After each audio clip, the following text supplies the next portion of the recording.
Good afternoon. It's day 121 of Safety 365, and I'm John Newquist. Let's talk about classified locations because OSHA people and a lot of people have a hard time with this.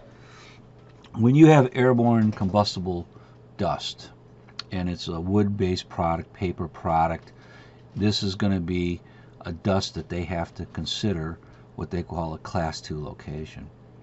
You might hear a term called Class 1. That's your flammable gases, like a paint spray booth. You're going to have an area that's going to have flammable vapors.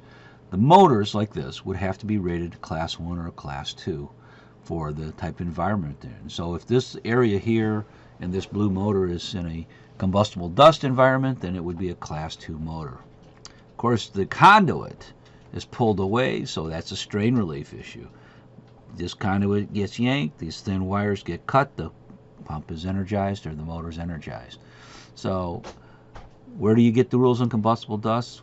There's 3 NFPA standards.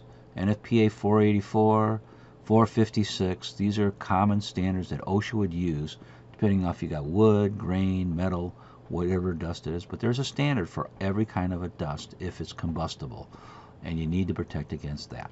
Otherwise, let's be safe this week, and I'll see you tomorrow.